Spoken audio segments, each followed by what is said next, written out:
A scene of panic and chaos in Ukraine's capital today. Thousands of people trying to force their way onto evacuation trains heading west. Guards on site fired blanks to disperse the crowd and prevent a stampede. Ukrainian President Volodymyr Zelensky fears Russian troops will storm Kyiv tonight. Inna Sovsun is a member of the Ukrainian parliament. We reached her earlier today in the capital. Hi, Ms. Sovsun. This is Vashi in Ottawa. Thank you so much for making time for us to do this. I can see, and our viewers can see, that it's very dark where you are. You're in a bomb shelter. Is that correct? I am in a shelter because about 20 minutes ago, we got messages from the Kyiv city mayor and other authorities asking all to proceed to shelters because of the airstrike planning. We are all sitting in shelters in different places all over the city.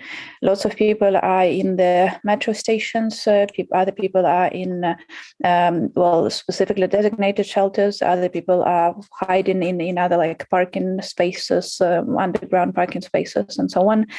And this is going on for the past 20 minutes. We are hearing blasts all over the city, but I would not be able to explain where exactly and how much damage is being done by this specific airstrike at this point.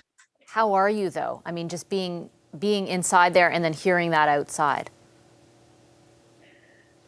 Well, on a personal level, one thing I can't keep away from my mind is I'm just grateful that my son is safe away from Kyiv at this point. I did have him relocated to Western Ukraine yesterday, but there are lots of families who have kids, and I've seen kids crying, and I've seen kids saying to their parents, to their grandparents, that I don't want to die so young, and that is just heartbreaking. That is the new reality we're still trying to grasp. But on my side, when I'm seeing kids being affected by that is extremely painful. So, we are fine. I wouldn't say that we are devastated. We are actually very uplifted, if you can say so, because what we are seeing is that the Ukrainian army has actually been able to fight back very strongly, and we have actually been very successful in terms of fighting on the ground.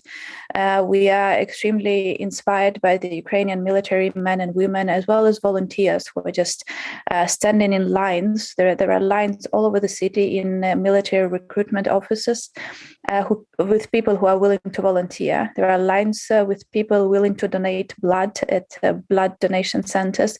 So this is extremely inspiring, but the airstrikes are probably the most scary part of what we have witnessed so far. And that is why Ukrainians are asking from the West to establish a no-fly zone over Kyiv to help protect our sky, because we are fighting on the ground and we are winning on the ground. But air is something we definitely need support from Western powers in order to defeat Russia. Can I ask you a bit more about that, and more specifically, what you are hoping for from Western countries? I've read through some of your tweets, for example, and I can tell you want more than words. Certainly, there have been various levels of sanctions put up against Russia now. They're intensifying each day. Is that going to be effective, do you think? Like, what is there that you need? Frankly speaking, I am annoyed with the sanctions that we have had so far. It is actually appalling that the level of response has been so ignorant of the threats that we are facing. What we do ask for are systemic sanctions, the sanctions that, and I say that with the full understanding of how cruel that might sound to someone, but we need sanctions that would actually destroy Russian economy, cut them off from SWIFT, stop any trade with Russia. Please do that, because right now, because of the war in Ukraine, the oil prices are going up, and Russia is actually the one benefiting from them. Because of this crisis, Russia is getting richer and it's getting more money to kill Ukrainians on the streets, from air, everywhere they want to. So full-scale sanctions, economic sanctions, is exactly what we need. Second are personal sanctions. It's again appalling that no countries have established no visa, no entry regime for any single individual in Russia involved in invasion into Ukraine. We do want the West to say that not a single one of those people would ever be allowed into any civilized nation. And that should also appeal to their kids, because for some reason, people who claim that they love Mother Russia so much, they all send their kids to study to the West. Their kids are studying in the UK, in the US, in Canada, in Switzerland, in France, anywhere else but Russia. And what I'm asking for from all Western countries is, I'm sorry to say that, but kick away those kids from their universities, send them back to Moscow, and then they will have to explain and to talk to their parents and ask them, why did they vote? Why did they support? Why did they participate in invasion in Ukraine, which directly influenced the life of their kids? Because right now, the Russian power elites, they do not feel the direct threat to themselves. And so they don't have a single reason to stop this absolutely terrible war that they launched upon Ukraine. So we are asking for personal sanctions where that will actually hurt, and that should include their families. Then we are also asking you for help in terms of weapons. As you have probably seen, the Russians, despite the fact that they believed to have a much larger army, they were claiming that they would take over Ukraine in 24 hours. They failed to do so. They failed to do so because Ukrainian army has been supported by the West, and we are grateful for that. Ukrainian army has been much more motivated. The morale here is so much higher, but we need more weapons. We need anti-tank missiles. We need airstrikes missiles. We need air defense. That is all that we so much need, because we are willing to fight. Ukrainians are going to the streets to protect their land, but we really need the weapons. And then we also need to make sure that all of that is delivered very quickly. And airstrike defense is probably the most crucial of that. And sheltering our sky, I understand that is problematic because that does involve NATO directly into confrontation with Russia. But it is probably inevitable anyways.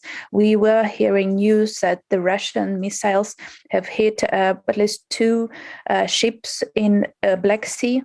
One was Turkish ship, one was Romanian ship traveling under a Moldovan flag, but it was still a Romanian ship. Those were 2 ships that do belong to the NATO states.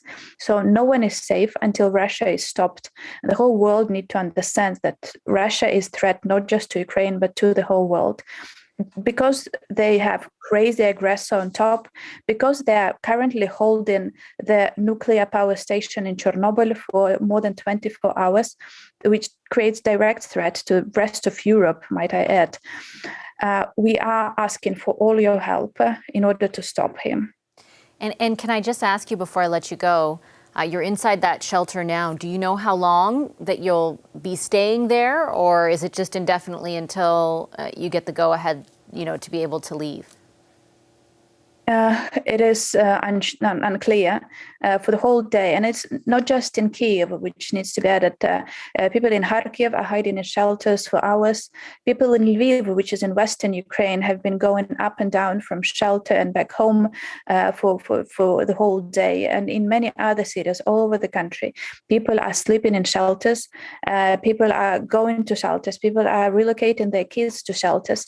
You can find on Twitter, there is the video where the newborns, just newborn kids who were born yesterday, they are being taken care of in shelters, in bomb shelters in Ukraine.